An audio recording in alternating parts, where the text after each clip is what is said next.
This is really good. This is good. Ron brought up the fact that the corporation can suffer. Let's say if you say, look, we want you in Los Angeles, we want you to move from Toronto to Los Angeles. This could be not so good for the company. In what way? Well, a couple of things. A move is the most, it's the second most stressful thing that an employee will go through in their career with that particular company. Unless it's coupled with a divorce, then it becomes number one. So it goes greater than death in a family. And what happens in this case is the employer suffers for a few reasons. When that employee moves, they lose 9 to 11 sick days off just kind of doing the real estate thing, seeing real estate people and bankers and lawyers, etc. Tiring. 20% less effective in their job for that particular year because their mind is somewhere else. Right. And what's really scary about this, at least in Canada, is this affects 25% of the population of any company every single year. Wow. So 1 in 4 employees at this point in time who are making a move either up, down, laterally, or whatever are costing the company money. And what's funny about this, or not funny, is that the company can't do anything about it. They can't fix it. There's not as much movement now as there were in the 80s as far as, hey, we want you to go to our headquarters in Atlanta, or we want you to move to Vancouver.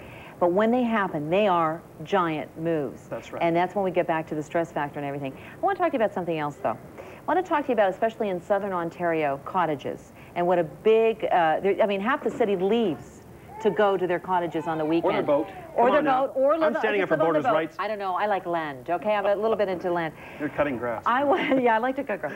So let me ask you this.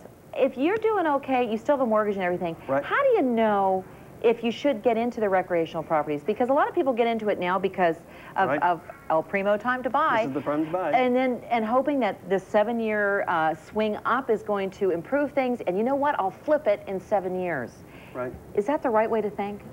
I mean, besides enjoying it, besides enjoying the property. Yeah, that should be the first priority. Okay. The flipping side of it at this point, an investment property is that. There's going to be risk. It's like buying a stock or a bond. You're saying, I'm going to do this. I'm making a conscious decision to do this. If it turns around the way I want, exactly that's what I'm going to get out of it.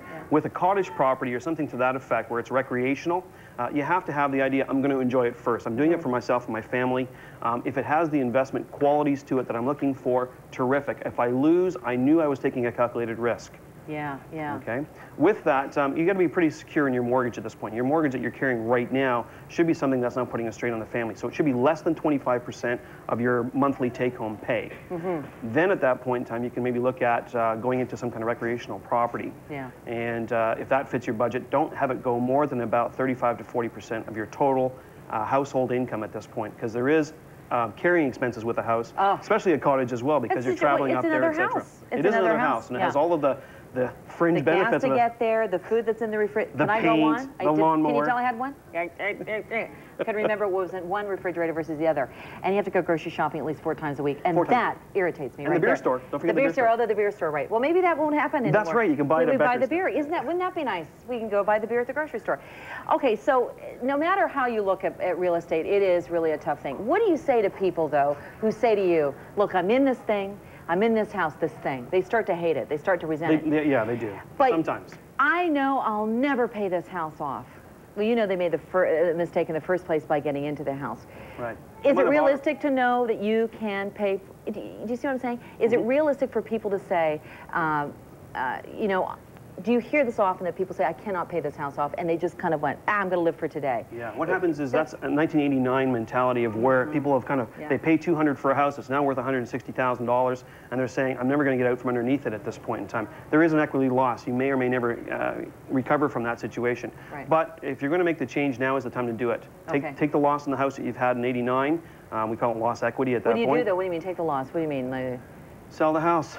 If you can, and then at this point... But I've been in the house since 1989, I'm going to take a loss on it? Yeah. Just keep... This is the time to kind of make the change. All right. Because eventually, at this point, like you say, you hate the house, so you're not going to do anything to it. So even if the market does swing back up at this point in time, who cares? The lawn's overgrown, you haven't redecorated, I mean, you haven't moved a book in 10 years at this point in time. You want a house that's saleable. You want a house that, again, reflects your lifestyle.